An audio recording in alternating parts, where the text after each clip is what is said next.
bana içinizden demiş olursunuz. Ben de açıktan size söylemiş olayım. Hepiniz hoş geldiniz. Cenab-ı Hakk'ın lütfu ihsanı üzerimize olsun. Ben bu türlü teklifleri reddedemiyorum. İçimden de aslında iştirak etmek gelmiyor pek. Her zaman arz ettim bunu size. Topluluklara konuşmak kadar ağır gelen bir şey yok bana. Bu belki kendini aşamamazlıktan kaynaklanıyor. İnsan kendini unutsa belki, kendini devre dışı bıraksa her şey çok rahat olacak. Ama İhlas'ta o mülahaza vardır. Derler ki, insanlar görsün diye bazılarına göre amel ve davranışlarda bulunmak, ibadet etmek riyadır. Fakat bazılarına göre insanların mülahazası riyadır. Yani mesela siz kendi başınıza kaldığınız zaman bir rekatta 10 sayfa okuyorsunuz. Halk içinde gösteriş olmasın diye bir sayfaya indirdiğiniz zaman riya olur. Bunlara göre insanlar görsün diye az buçuk insan mülahazasıyla ibadet etme, amelde bulunma, bu da şirk olur. Yani insan müşrik olur. Bazılarına göre de insanın amel ve davranışlarında ihlas mülahazasını unutması dahi şarttır. Bunun enfes ifadesi şudur, okuduğunuz kitaplarda zannediyorum dolaylı yoldan hatırlayacaksınız. İhlasa niyet, ihlası izale eder. İhlas insanın tabiatıyla bütünleşmeli. O zaman ihlas mülahazasını da kafadan çıkarıp atacak, kendinizi unutacaksınız. Nakşilerin 4 esası var ya, der tariki nakşibendi lazım Ahmet çare terk. Terki dünya, terki ukba, terki hesti, terki terk. Dünyayı terk etme, öteler mülazasını da terk etme. Cennettir, huridir, gılmandır. Yunus felsefesiyle bana seni gerek seni deyip yola devam etme. Sonra kendini de terk etme, kendini de dışlama. İbadetü taatında, kulluğunda, vazifesinde, hizmetinde kendine ait hiçbir mülahazaya takılmama. Sonra da hani ihlas mülahazasında kafadan atma var ya, terki de terk etme. Ben bunu, şunu terk ettim filan. Bunlar da kafadan çıkarıp atma. Bu kemal yolunda kamil insanın düşüncesi. Ben bazı şeylere takılıyorsam demek eğri büğrü bir yolda yürüyoruz. Bu türlü mülahazalar sis gibi, duman gibi ruhumuzu işgal ediyor. Ve yanlış mülahazalara kapılıyoruz.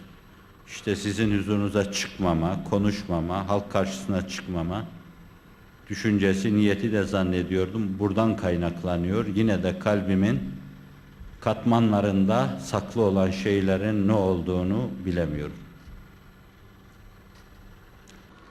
Ne yaparsak yapalım, Rabbim nezd-i üluhiyetinde ihlas neyse, ben o işin altından kalkamadım, üstesinden gelemedim, ifadesine muktedir olamadım, etmeye çalışıyordum notlarımda. Gerçek neyse ihlasta, ona ulaştırsın. Hayatım boyunca belki onu istedim, ömrüm olduğunca da onu istemeye devam edeceğim. Bilmem ki o ağızla yapılan dualara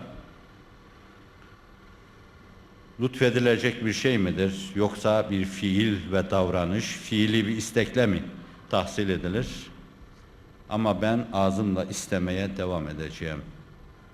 Aciz isteğidir bu. Elinden bir şey gelmeyen insanın isteğidir bu. Rabbim ona muvaffak eylesin, hiç olmazsa. Başta handikap olarak, bizim için terslik olarak, menfi bir durum kabul edebileceğimiz hususlara iştirak etmemek mümkün değil. Her şey iyi insan yetişmenin karşısında adeta. Zannediyorum daha evvelki yıllarda da belli ölçüde bu hususa temas etmiştim. Gerçekten günümüzde mükemmel ve ideal insan yetişmesi çok zor.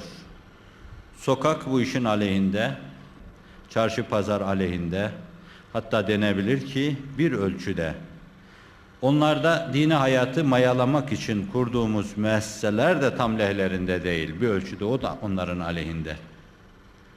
Bu kadar terslikler içinde yine de bu kadar Drakşan çehrenin belli bir duygu, belli bir düşünce etrafında bir araya gelmesi, Cenab-ı Hakk'ın benim de şükrünün altından kalkamayacağım bize büyük bir nimetidir. Şunları, şu gayri tabii şeyleri çıkarayım, okurken takayım müsaade ederseniz. Ben her zaman halihazırda Cenab-ı Hakk'ın bize bir lütfu olan, ihsan ettiği gençliği düşündükçe bunların bozuk yanları değil de bu kadar doğru olmalarına hayret etmişimdir. Bu kadar terslikler içinde hayatım bağışlayın, bağışlarsınız zannediyorum. Bir kanalizasyon içinde akışı gibi akmasına karşı, bu kadar entropiye karşı diyeyim ben, bu kadar kötü neticelerin tabii olmasına karşı, bütün bu tabiilikleri aşarak, delerek, yırtarak, bir bakıma gayri tabii gibi, hani fabrikasyon hata filan dedikleri gibi, iyi ve mükemmel nesillerin yetişmesi sadece ve sadece Cenab-ı Hakk'ın lütfudur. Zira insanın nefsi itibariyle fenalıklara karşı meyli daha fazladır, daha artıktır. Bir de bu kadar müşevvik olunca bugünkü nesillerin şu mükemmel hali sadece harikadır. Harika. Bir yerde kitaplarda buna işaret ediliyor. Bir kere iki cephede kuvvet dengesi yoktur. Biri almış televizyonu eline, radyoyu eline, dünyadaki en müstehcen programları eline almış, ifsad etmeye çalışıyor. Ve diğer tarafta desteksiz, payandasız, kösteksiz, daima hırpalanan, daima irdelenen, bir yere gelmesine fırsat ve imkan verilmeyen, hep yolları kesilen, daima köprüleri yıkılan bir nesil, bir avuç nesil. Bütün ifsadatçılara karşı garipler hadisinde ifade buyurulduğu gibi tuğba lil guraba ellezine yuslihune ma efsedehun nas. Gariplere müjdeler olsun. Garip tabii az olacaksınız. Garip şu demektir yani. Hadiseler onlara ters cereyan edecek. Her şey onları ters istikamete çekecek.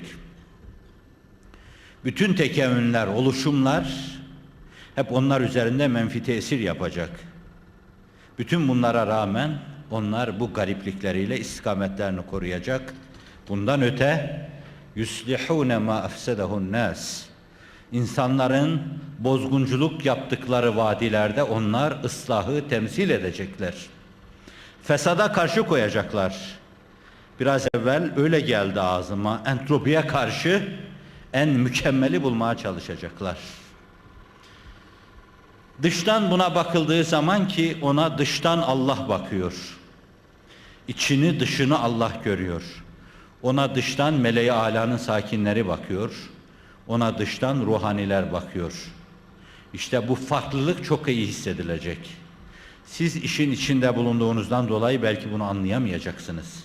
Ama haddi zatında hadiseler termodinamikte olduğu gibi bizi bir yıkıma doğru götürüyor. Bu yıkıma doğru giden yolda iyiyi, güzeli, mükemmeli bulmak mümkün değildir. Ama biz görüyoruz ki zaman ve hadiseler bizim lehimize cereyan ediyor. Öyle anlaşılıyor ki cihanın şarkında, garbında Allah yeniden bir inşa murat buyurmuş. Ve duygumuz, düşüncemiz en ince danteleler gibi yeniden örülüyor. İslam bir aralık unutulması, bir aralık gurbete terk edilmesi, Kur'an bir aralık bulunduğumuz vadinin ötesinde kalması, ona biraz daha revnaktarlık kazandırmış, biraz daha parlamış, biraz daha orijinal bir hüviyet kesbetmiş, biraz daha yeni geliyor.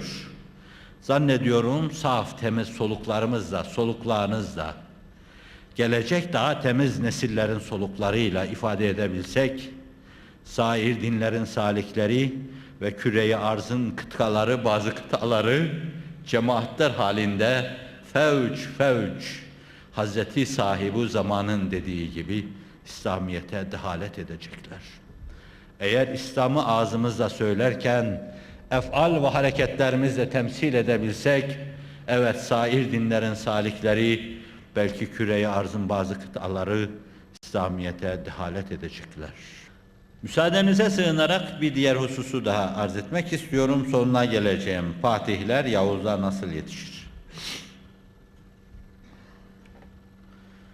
Sizden evvelki nesiller bin bir terslikler içinde kendilerini arıyorlardı. Şimdilerde hani kimlik arama sözü çok meşhur. Fakat bundan 20-30 sene evvel hem milliyetçi cephede hem dindar cephede çok üzerinde durulan bir mevzuydu. Biz kendimizi arıyorduk. Kendi duygu ve kendi düşüncemize ait ne bir topluluk bulma, ne bir kitle bulma, ne bir müessese bulma, ne de o mevzuda bizi ümit vaat edebilecek, reca vaat edebilecek, istikbal vaat edebilecek bir düşünce bulma. Bağışlayın, değişik düşünce akımları karşısında o kadar çok apışıp kaldığımız olurdu ki, hayret içinde hele bir şu inançlarımızı koruyalım da bakalım Mevla görelim neyler, neylerse güzel eyler. Mücrim kardeşinize ait bir hisse arz edeyim. Darwinizme dair bir şey okuduğum zaman, askerlik öncesi Edirne'de bulunduğum zaman beni çok ciddi sarstı. Hele bu sarsıntı içinde bir roman okuyordum. Bir zamanlar başbakanlık da yapan Suat Hayri Ürgüplü, o Hayrullah Efendi, Şeyhülislam Hayrullah Efendi'nin oğlu. Şeyhülislam Hayrullah Efendi'nin de evolüsyona kail olduğunu gördüm orada. Bir Şeyhülislam da buna kailse cidden bende bir ürperti hasıl etti. Acaba bu yalan doğru olmasın diye ciddi sarsıntıya girdim. Ve bu dönemde yine hassasiyetle namazımı eda ederken hele mevcut durumu bir koruyalım Allah kerim. Bakalım Mevla neyler diyordum. İlim, fen, teknik bütünüyle bütün sistemler dini esasları yıkmak için topluca hücum ediyorlardı. Ve böyle bir dönemde sizin gibi bir gençle diz dize verip size ait meseleleri müzakere edecek bir atmosferde bulamıyordunuz. Evvela öyle bir genci bulamıyordunuz. Saniyen 2 insan, 3 insan bir araya geldiği zaman sefillerdeki Şaki'nin takibi gibi hemen hafiyeleri kapınızın önünde hazır buluyordunuz. Ve böyle bir dönemde dininizle, dini duygunuzla, dini düşüncenizle yaşamaya çalışıyordunuz. O dönemde geçirilen sarsıntıları ben unuttum. Allah o dönemde geçirilen sarsıntılarla bizi muhafaza etmesin. Ve 50 bin türlü varyanttan, çok tehlikeli dönemeçlerden, uçurumlardan, uçuruma yuvarlanmadan bugünlere kadar sizin gül döneminize geldik, ulaştık. Sizin nevbaharınıza geldik, ulaştık. Kıtlığın, kahatlığın döneminin ne demek olduğunu size anlatmak çok zordur. Biz öyle dönem gördük ki bizden evvelkiler kışın ortasında öyle diyor. Ben kışta geldim diyor. Talebeleri de kışta bahar cilvesi göstermeye çalışıyorlardı. Bizimki de kara cemrenin düştüğü dönemdi. Yer yer çiçekler vardı belki ama fakat bazen kırağı, bazen soğuk, bazen buz. Bazen ümitleniyor, seviniyor, şahlanıyor. Bahar esintileriyle coşuyor, bazen de hazan rüzgarlarıyla sarsılıyorduk. Allah Celle Celaluhu o döneme ait inhirafları, eğri büğrü yaşamaları bağışlasın. Ama siz öyle değilsiniz. Allah'ın size olan lütfunu Allah aşkına hatırlayın. Siz değişik lütuflara masarsınız. Bütün bunların hiçbirisi yoktu o zamanda. Yoktu, dolaşıyor sadece, yok duyuyordunuz. Yok dinliyordunuz. Yok sesine şahit oluyordunuz. Yok mu sesime yok diyecek birisi dediğiniz zaman aksi sadanızı bile duymuyordunuz. O bakımdan, o boşluktan, o kadar kahatlıktan, o kadar yokluktan, o kadar çölden gelen bugünkü nesiller geleceğe daha mükemmel ulaşacağımıza inanmalıdırlar bence. Gecede Allah gündüz cilvesi gösterdi. Yokta varlık cilvesi gösterdi. Dünkü karanlık geceyi bir nahara çevirdi. O sopsoğuk kışı, karı, buzu bir bahara çevirdi. Şimdi bu ne o baharı? Bir yerde de dendiği gibi şimdi hülyalı, hummalı gözlerimde yaz rüyaları şimdi. Ben sizin çehrelerinizde yaz rüyaları görüyorum. Gül açıyor, bülbül ötüyor ve nesiller ellerinde demet demet güller. Çağın büyük insanının, büyük mütefekkirinin başına öyle davet edildiğimiz gibi bizi öyle bekleyenlerin başına bir demet bu ikinci dirilişin yeni baharından güllerle, buketlerle gidiyor. Selamun aleyküm diyor. Sonra ruhlarımızı dinliyor. Ruhlarımıza çarpan onların hani'en lekum sesini işitiyoruz. İdeal bir gençliğin yetişmesi için ideal bir ortam nasıl olmalıdır? Bir ölçüde onu yakalamış bulunuyoruz. Yakalama deyip kendi irademize bunu mal etme, Allah'ın nimetine karşı bir nankörlük sayılabilir. İçinde bulunduğumuz durum itibariyle bir ölçüde bu lütfa mazhar bulunuyoruz. Bağışlayın. Bundan öte, ben biraz evvel de bahsettim, evolüsyona filan inanmıyorum, tekamüle filan inanmıyorum. Ama insan ruhunda bir tekamül her zaman bahis mevzudur. İnsanların olgunlaşması her zaman bahis mevzudur. Bir inanma dönemi vardır. Bu inanma dönemine sebkat eden bir ilim dönemi vardır. İlmi alırlar bir çera gibi. Sonra inanırlar. Sonra vicdan marifeti dedim ben ona. Vicdan kültürü dedim. Marifet ufkunda pervaz etmeye başlarlar. Vicdan kültürü olarak kabul edebilirsiniz.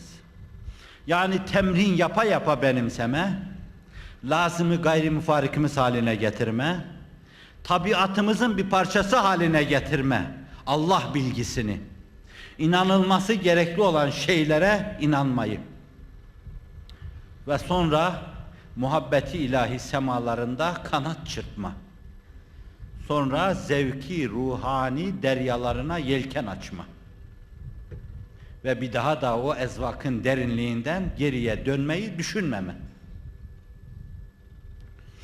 Bunlar kademe kademe tahakkuk edecek şeylerdir. Ve insan ruhunda her zaman eğer buna evolüsyon denecekse bu evolüsyon bahis mevzudur. Şimdiye kadar içimizde heder olup gitmiş nice istidatlar vardır. Nice dahi namzetleri vardır. Ama siz bunları bir yerlerde yetiştirme fırsat ve imkanını bulamamışsınızdır. Bazılarınız korkmuşsunuzdur. Bütün bunu şu hayatın helazonu içine veya girdapları içine atalım. Fevvarelerine yükleyelim. Veya yerin derinliklerine salalım demeye cesaret edememişsinizdir. Hayatına hadler koymuşsunuzdur. Ve dolayısıyla onlar da daima baskı altında inkişaf etme fırsatını, imkanını bulamamışlardır. Ve dahiler belki yine dahiliklerin bir kısmını sergilemişlerdir. Ortaya çıkmıştı dahiliklerin bir kısmı ama fakat dahi çobanlar olmuşlardır. Dahi köy muhtarları olmuşlardır. Dahi köy imamları olmuşlardır. Toplum onları da kucaklayacak hale gelince, sizin o seviyede marifiniz olunca, her istidadın neşvünema bulup yeşermesi, çimlenmesi, zemini de kendi kendine hazırlanmış olacak.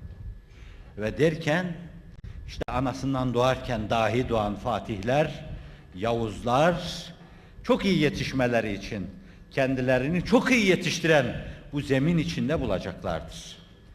2 gün evvel bir 5. katta oturuyorduk. Orada biraz da benim babamdan kalan arıcılık mülahazasıyla nostaljik yanı olabilir. 2 tane kovan var orada. Ben arıların vızıltısını dinliyorum. Arıların küçüldüğünü ben de hissetmiştim. Hiç anlamıyoruz niye küçülüyor bu arılar.